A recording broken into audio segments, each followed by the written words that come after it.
The efficiency of a fuel cell, for instance, compared to a thermoelectric process.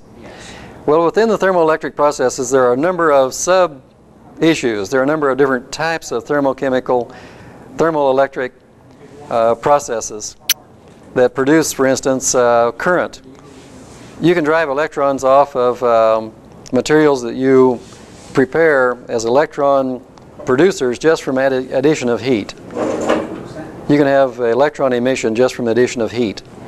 There are other devices that produce a current that is within the material and not by a broadcast of an electron away from a surface by having temperature difference between two junctions.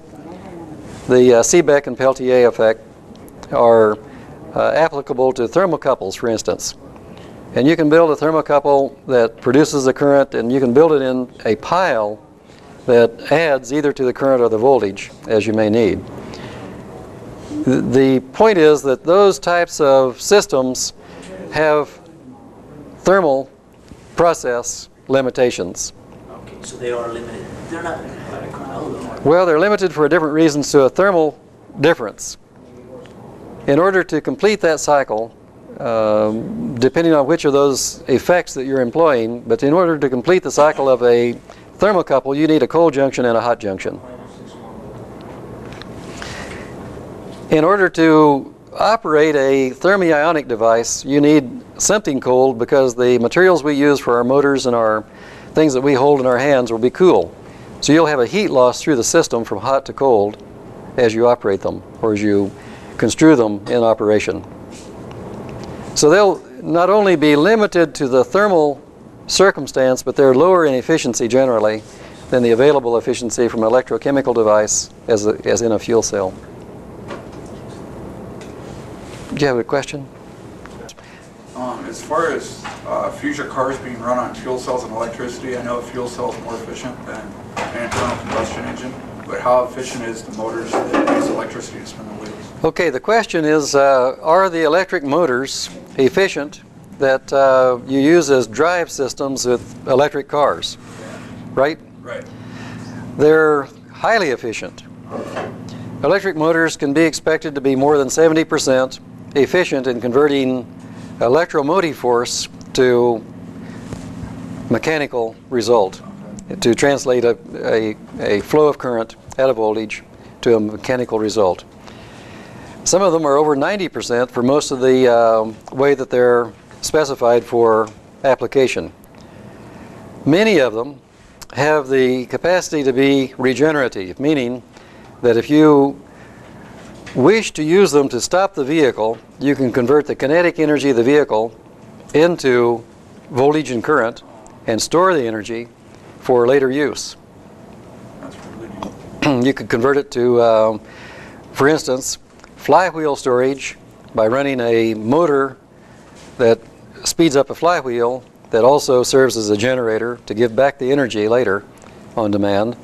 Or you can put the energy in a battery and discharge the battery later to replace other energy or expenditure of fuel energy. Or you can put it into an electrolyzer and turn it into stored hydrogen. So the electric drive system has a number of advantages, but it is, incidentally, in terms of efficiency, isn't as efficient as the most efficient mechanical drive systems. The most efficient mechanical drive systems would simply be a drive line turning a wheel, or an axle turning a wheel. So that would be more efficient than going through an electrical coupling. But the major... Well, yeah, but just on drive system without producing the motive power. What did you just say? The electric motor, each wheel wouldn't be as efficient as just the drive line to it? That's right. That is correct. Is it as efficient as a chain drive? Chain drive probably is more efficient. You can make a more efficient chain drive or gear drive or direct drive than an electric drive. But the advantage of the electric, remember, is that as an overview, you have the opportunity to wind it, to create it for regenerative purposes more easily than you can go through regeneration with a strictly mechanical system. So you don't want a motor on each wheel? Well, you may. You know, there are other reasons that you may. Get rid of a differential, for instance. Tennessee has been to go away from that. There's been problems associated with putting a motor on each wheel. They'd rather go with one large motor instead of 4 small ones. We built 2 buses. One was a fuel cell bus for the Super Bowl that was here and for the Fiesta Bowl and the golf tournament and what have you. We chose the same route. Ultimately, on analysis, it was much more cost-effective to buy one big electric traction motor than it was to buy 2 or 4 individual wheel motors. Each one of those has to be geared down anyhow. That's true. It is true. Is the regenerative fuel cell instantaneous or responsive enough to be able to be used as a regenerative thing through braking? Will it reverse itself that fast? Depends on the system. It depends on the electrolyte and how much inertia, so to speak, is in the electrolyte, meaning how long it takes the ions that you have traveling there to complete their course as a fuel cell and be regenerated as an electrolyzer. Most of what I've read, or at least assumed from reading, indicates the fuel cell's not real responsive. Please. Wouldn't you have something similar to a diode where you have directional flow coming out of the fuel cell, but then when you would be trying to regenerate off the braking power, you would charge a battery or something? You would. The electrical part is fast. The slow part, that is to say the external electrical part, is plenty fast. Controls are fast. The diodes are super fast. The slow part are the ions and the gases. You know, how much? Wondering if that part of the fuel cell, of a regenerative fuel cell, was fast enough to break every other block. One reason that the modern PEM, proton exchange membrane type fuel cell, is highly applicable to regeneration is that they can be very low in inertia in response time to becoming regenerative or becoming productive as a fuel cell. There are very small changeover times involved in a thin polymer exchange membrane. Kind of like the internal combustion engine. Honda now says they've got a motor that they've doubled the efficiency on by running at 1 RPM only. I think I read that. They're running a generator with it, and by strictly running the generator at 1 speed, no idle, no high RPM, that is over twice as efficient as it is at variable. We've been running engines intentionally as very high turn-down ratio machines. Turn-down ratio meaning the maximum speed at which they're operated compared to the minimum at which they're operated, and the maximum torque at which they're operated compared to the minimum at which they're operated. Through that convenience of letting the engine be the turn-down power development, torque development system, you do suffer economy losses. Part load efficiency in a throttled engine is quite poor. If you can run a Driving, that's just all you're doing. Sure, if you could run a smaller engine, a smaller capacity engine that supplied your average requirement, not your peak, not your minimum, but just your average requirement, run it unthrottled, you'd have the makings of a much more efficient use of gasoline. Then comes the question, what do you do with people? They want to go slow part of the time, medium part of the time, fast part of the time. They want to put big loads on the vehicle and go up a hill. They want to put no load in the vehicle and go buy an ice cream cone for themselves. My point is that the human need is varied, and it has to be met by a system with a large turn-down ratio. And the least expensive one to manufacture so far, in terms of what Detroit has produced, has been a throttled engine that had low part load efficiency. So it isn't hard to find, even before World War II, studies that show that you can readily double the practical efficiency by operating a smaller engine at a level of output that averages the vehicle's duty cycle. And then using a flywheel, for instance, or batteries, for instance, to make up the acceleration that's needed. Please. Have you heard fuel cells, the term that fuel cells are a disruptive technology? And can you talk to what does it mean to be a disruptive technology? The term, or the question is, are fuel cells disruptive technology? And I think that we'll call on a social scientist to really feel that. I think that they're a facilitating technology. I think of them as a facilitator of what's needed for sustainability. I also think of them as a type of technology that begs the engineering community to look at things that we've known for a long time but didn't apply, such as regenerative braking. Fuel cells are expensive. You'd like to use a minimum size fuel cell and do the same as in the case with the engine. Run a minimum investment fuel cell at the average output of the duty cycle and make up the acceleration with another hybrid source, such as a flywheel or a piston engine. Are fuel cells disruptive to the march of progress in civilization? Charles Benzinger. Maybe they're absolutely necessary to the march forward of civilization. I think they are. I think they're enabling. But I think it does throw, a lot of the market status quo into some disarray, so to speak. I think that's where the term disruptive has a certain meaning. If your utility has invested billions of dollars in a coal-fired or nuclear power plant, I can see where this would appear somewhat destructive. So, I mean, if people can make their own, power stations in their backyards, why do they need to build nukes? Absolutely. Should we say disruptive, or should we say threatening? There's some large manufacturers like the large refineries that have come out and they said, we're not committed to being in the gasoline business or the oil business, we're committed to being in the energy business, and we'll help deliver whatever is necessary to residentials and industry that is needed in whatever form of energy that may be. So some of them are keeping an open mind towards that, and others aren't.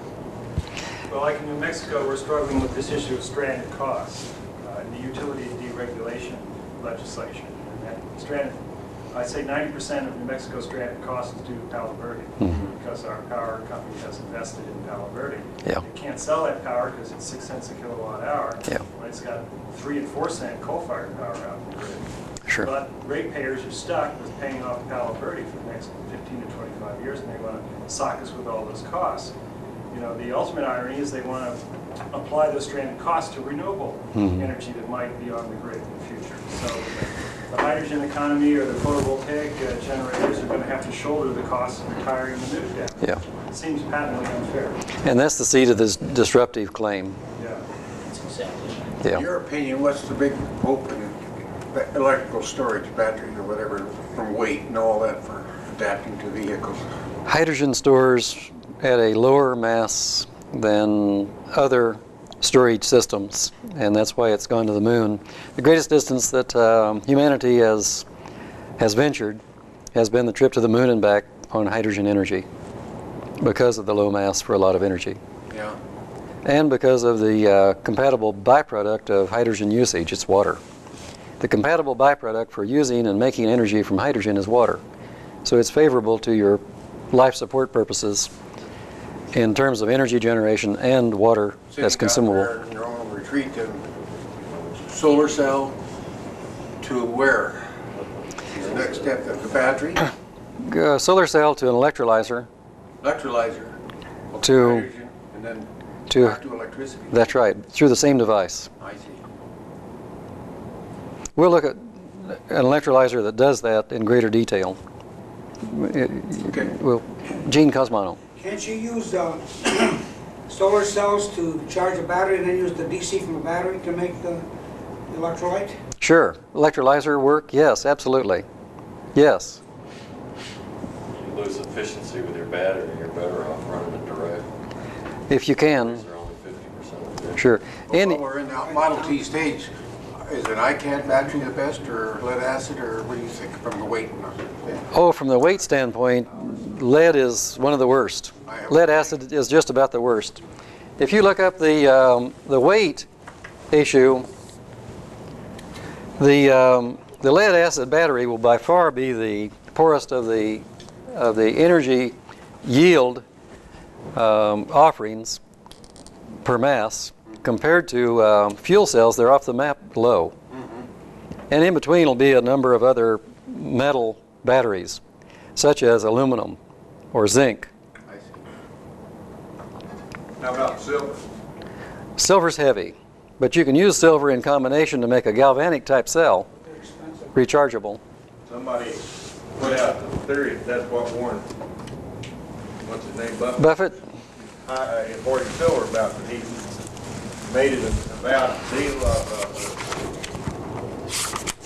desire to change the automobile industry to electric, and he's going to do it through batteries, and it's got to have some connection, or it seems like it's got to have some connection to imported silver. I just wanted it for silver battery. Well, I think that only Mr. Buffett knows, but I would not use the silver in a battery. I'd use it for reflectors in the technology that holds the world's record for converting solar energy to electricity. I'd use it to make mirrors. Could be. They say you take physical possession and you got something.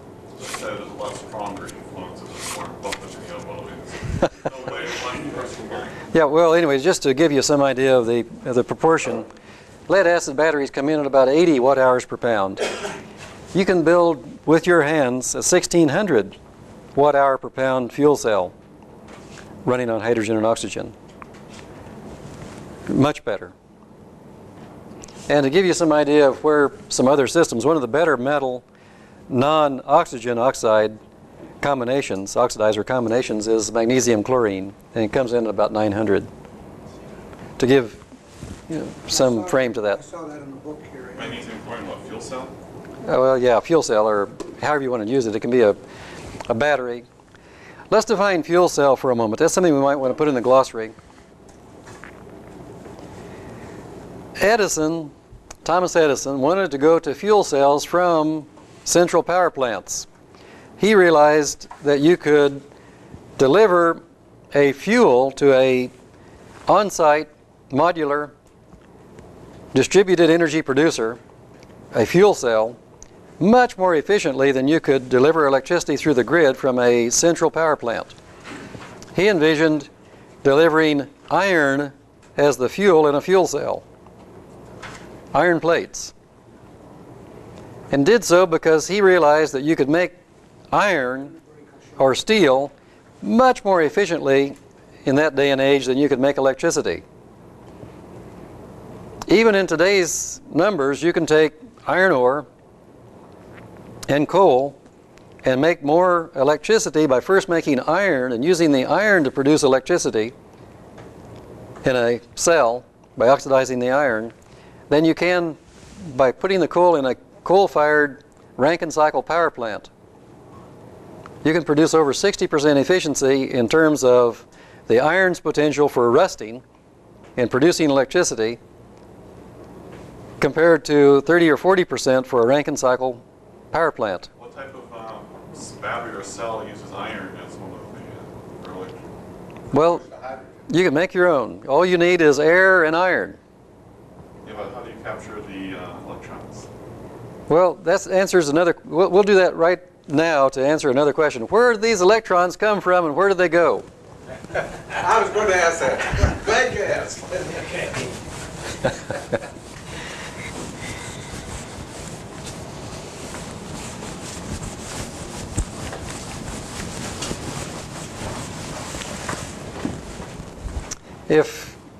Back to the saw, if you leave your saw out on a dewy morning and come back and look at it, you'll find that it has spots. And if you examine the spot carefully, you'll find that it is pitted.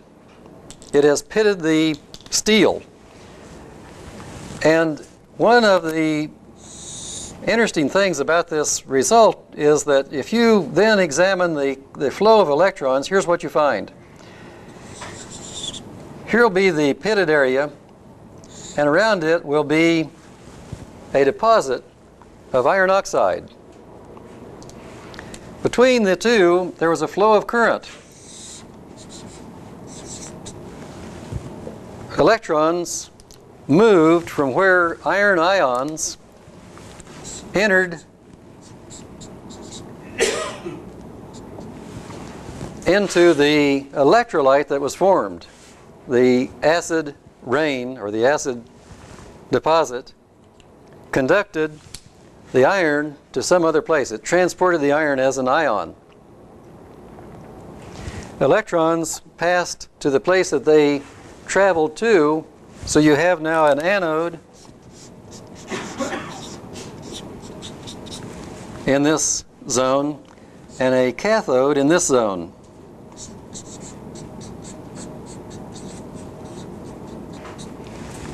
So you can feel bad about your spoiled saw, or you can employ this to make a fuel cell. Edison and others have realized that you can make iron plates, go into solution, give up electrons, travel through the electrolyte solution to a place where you oxidize them, and derive motive power in the harnessing of that voltage produced and the current delivered. Electrolytes that are suitable for doing that include acids and bases. And then you start looking for other qualities. Remember, we want our electrolyte to not give any unionized travel. And we want our electrolyte not to carry electrons.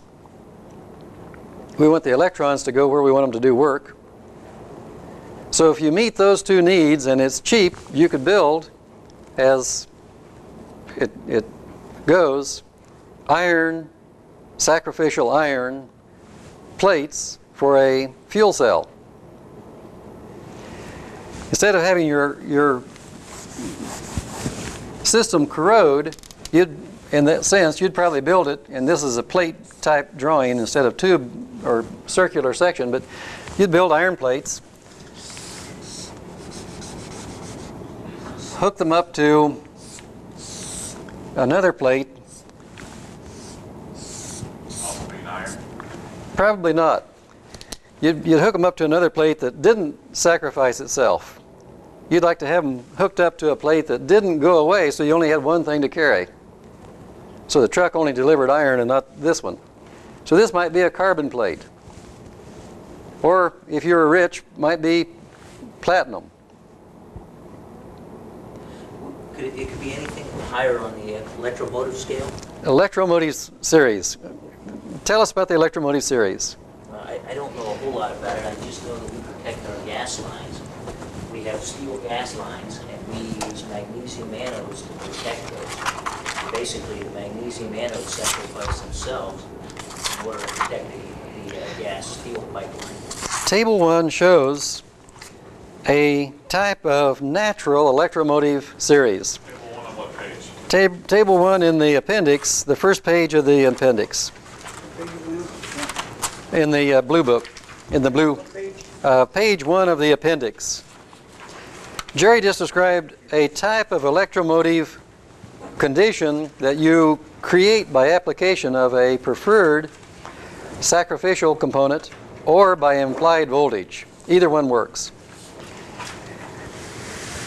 There's a natural potential series of metals that is listed here. It shows noble metals at the top and base metals at the end. Lithium is the opposite of gold, for instance. Platinum is next to gold. So it comes down to hydrogen. Any of these more precious metals above hydrogen will cause hydrogen to be evolved instead of themselves in a corrosive cell or a galvanic cell. The reason that this is important is that you can think of a battery or a fuel cell out of a combination of these nobles and these base metals. They work great. So lead, tin, nickel, those would all be your secondary plate. That's true. Copper. Yep. Well, you can even go to the tin with lithium. You can go among the bases and have a galvanic cell. I was using this system in a battery, a lead acid battery, not lead acid, but a regular acid battery. Could you use two electrodes, one with a higher value for the positive? Is that what you're talking about? We are. And in that regard, what we're saying is that, remember, we're only going to get work out of the things we build as they go to equilibrium with the environment. So lithium gold would be the highest potential combination you could get. Among the galvanic series, that's correct. But you can do even better by going to nonmetals. For instance, if you react lithium with fluorine or oxygen, you could even make a greater potential. But within the metals, if you want to do metal-metal, that's the combination. What type of electrolyte was Edison looking at using? Well, he had a number of electrolytes, including potassium hydroxide. Is hydrogen one of the only true reversible fuels to use for a fuel cell? Well, in terms of reversibility, you know, there's a thermodynamic implication and an electron path identification as well. But the answer is no, you can recharge these metals. I think the answer you intended was, are they rechargeable? Yeah, well, I was just, you know, like what you get off out of the fuel cells waste. Oh, I see, I see. I mean, is it, you know, it's not going to be messing things up? Well, every one of these has a encyclopedia or two written on them. That's a complex issue about whether you want the byproduct of the reaction or not in your pocket. But suffice it to say that hydrogen is the one that most people would select if they were given the choices. Instead of having a pocket full of lead oxide, you'd probably wish it to be water. And, you know, or mercury something, or, you know, some other poisonous metal. Please. Obviously, Edison didn't get his way. So you know what happened? Oh, it's written up in the Philosopher Mechanic, the other accompanying book. But without going into it, what was determined was that the people that were on the team included the robber barons. They wanted to create a monopoly. Morgan and Company. And they didn't want individuals running these batteries. They wanted to sell them through the grid what they needed. But the point of that reference that I'm making you turn your book to, or your attention to in the book, is that you can use common electrolytes like Drano. Drano is listed here as a sodium hydroxide based electrolyte. I bring that out because by today's standards, we have a lot of things that you can put together out of the kitchen appliances, or out of the kitchen components, I should say, to make a battery of some kind, and call it a fuel cell if you keep replacing one of the pieces of it that goes away. Edison envisioned that type of battery, envisioned trucks that would come by and deliver to you plates that you would put in your cell, and they would be expended, and the truck would go away with the electrolyte and recover it for you at a much higher efficiency in that day and age than the power plant that was operative. Power plants in that day were less than 10% efficient. Some of them were recorded at less than 3% efficiency in terms of coal units that went in compared to electricity that came out. But here perhaps is the most important comment that this course is going to bring you. The real efficiency of the best power plant of today's standards is less than 0.2% efficient. 0.2% efficient. Less than 1%, 0.2% efficient.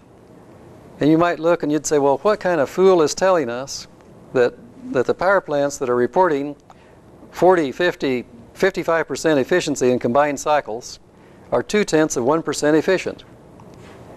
0.2% is the best you get if you take the replaceable energy, the energy that you have to have on a sustainable basis, into account.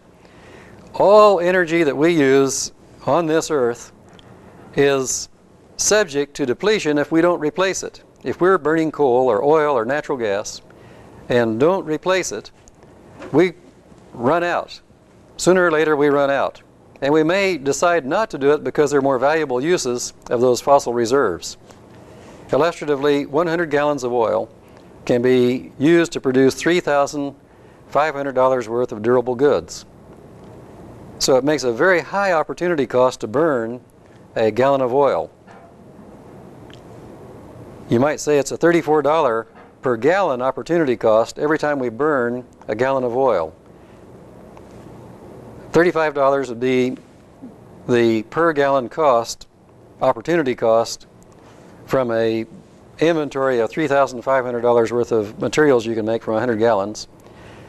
You take from that the $1 that you get for selling it as fuel, and you get a $34 per gallon opportunity cost. And then you look at where'd that oil come from and how much would it cost me to make another gallon. If you had to get the next gallon of oil by grabbing from the air carbon dioxide and out of your faucet some water, and from some source the energy that it takes to get them together as oil, you'd never get done with the oil. In other words, you'd put a lot more energy in than you're going to get out.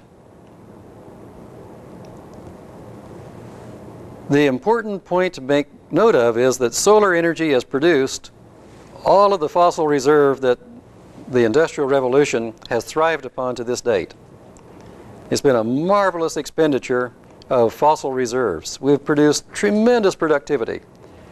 We've produced tremendous examples of the progress of transportation systems. We've produced cars that are much better today than they ever were before. Airplanes that fly higher and faster. Homes that are much more comfortable. And along with it has come tremendous improvements in medicine. But it has always had one common denominator, and that's dependence upon fossil reserve. Every nuclear power plant that's been built has been built from fossil reserve expenditures to make the ingredients of the nuclear power plant. So we've been gleefully spending the fossil reserve. We've done really well with it. Now we need to use the tremendous technology that we've produced to have a sustainable outcome.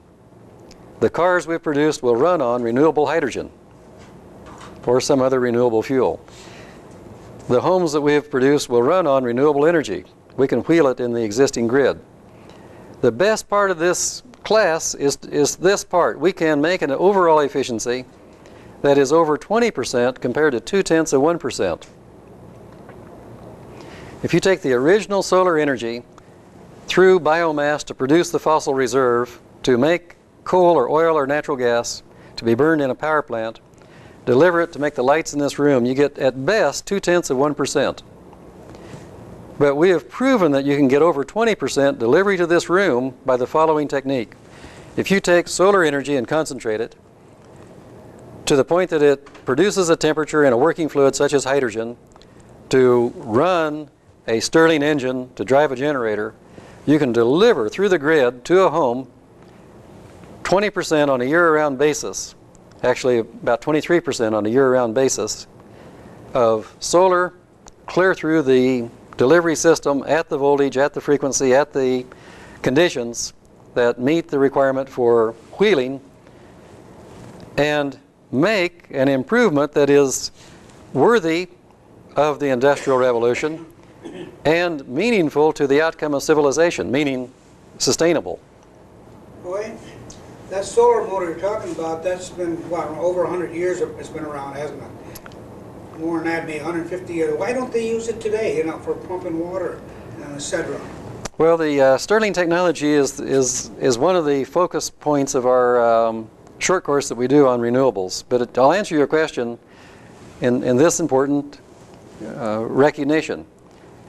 The people who brought the Stirling at any given time never paid the price to make it available in economies of scale that the public that would have supported the approach needed to afford it. They never decided to compete with cheaper engines and less efficient dependence upon fossil energy. They were never capitalized to do that.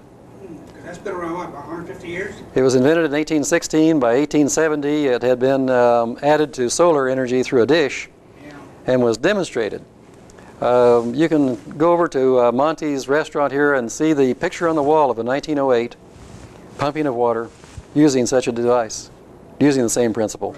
There's a few of them in the Henry Ford Museum, too. There sure is. Where? There are.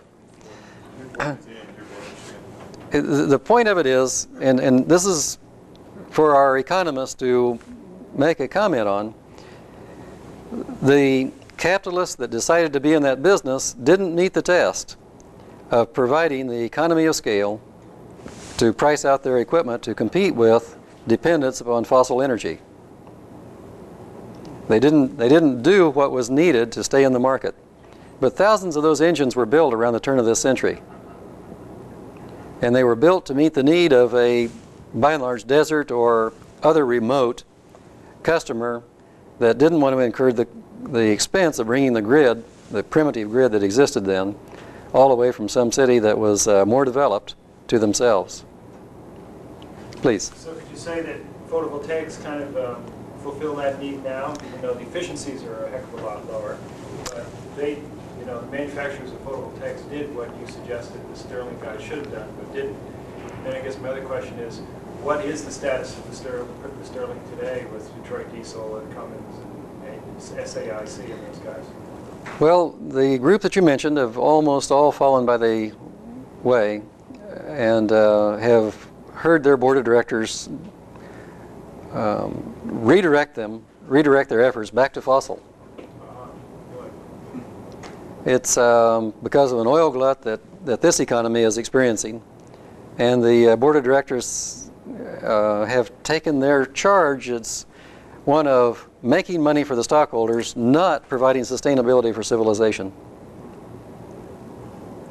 So the Stirling, it seems, has disappeared from the radar screen in the last few years. The Stirling has gone into remission. It's gone to low budgets and no budgets.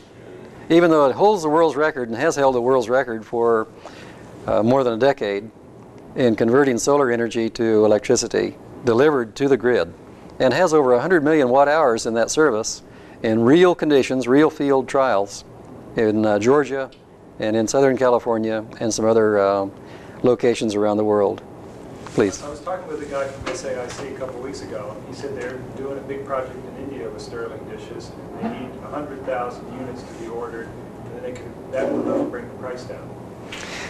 There's a great hope that is held for Asia because of the large demands of the population and because of the already existing large pollution that has come from burning fossil something or burning a hydrocarbon to produce pollution out of the result.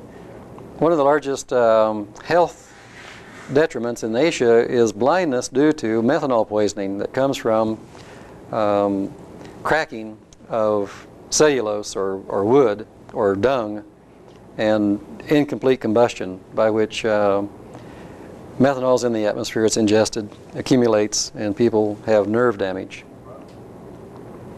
So the respiratory illnesses are one of the major health impacts of burning wood in stoves, for example. Very definitely. Third world too. Yeah, in Santa Fe, New Mexico, and around the third world, it's known to be a problem. Please. I spent 7 months in Bosnia.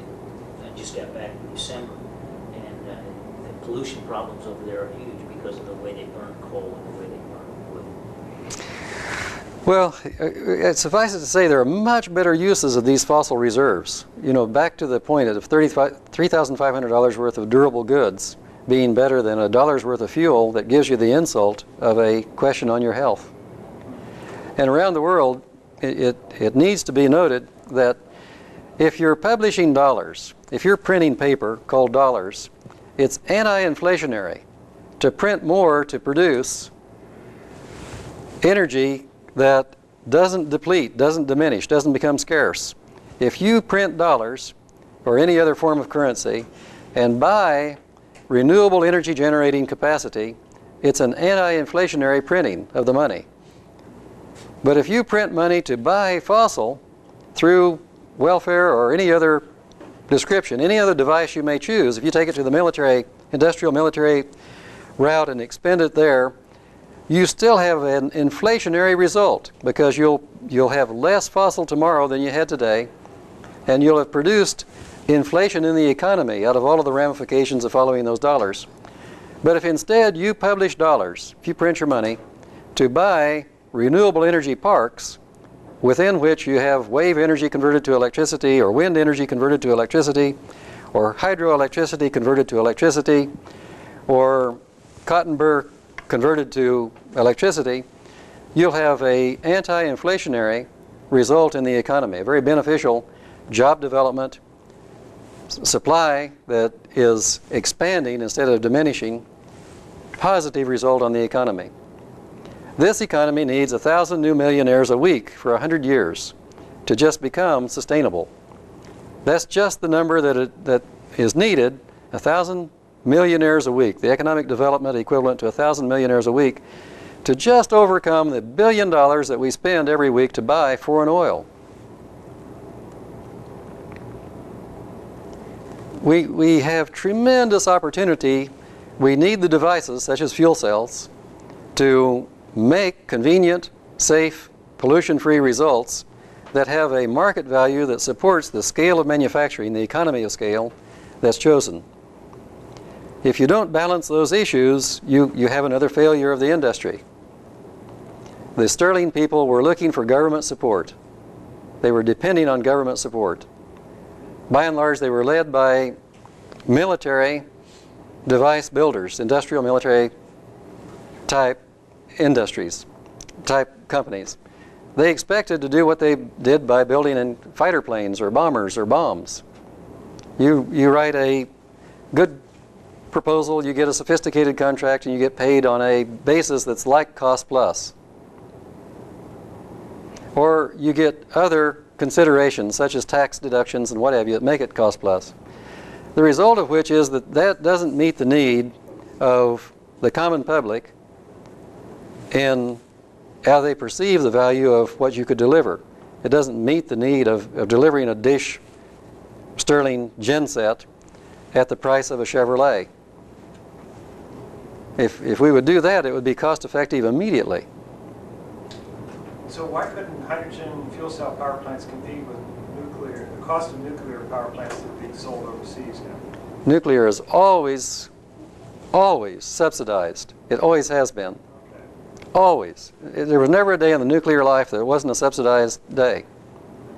So through desires of governments to create jobs that for a short time are very valuable to the economy, but in the long term not valuable, the fissionable materials are finite materials.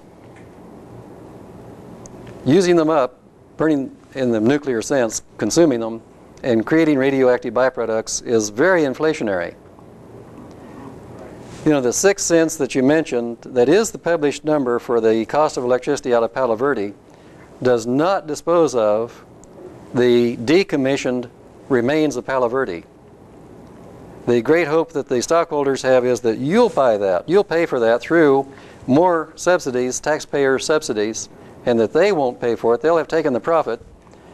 They'll be in the Caribbean drinking cool ones while you're paying. That's the plan. But to be fair, Please. To be fair to the nuclear industry, they are paying for the regulatory costs that society has placed on them.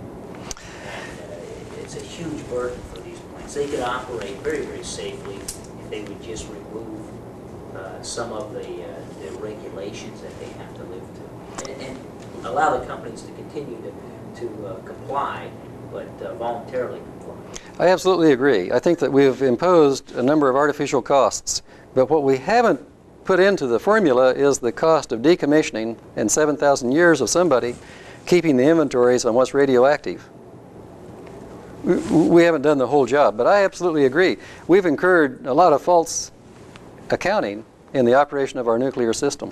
I've seen a study that says it's going to cost more to perpetuate the decommissioned units than it is to operate them. Well, I think that goes without saying. We found that as a Not a one-time cost, that's an every year cost. Yeah. Yeah, I don't know what validity these have, but we get a lot of this kind of stuff coming out of Pantex down the road.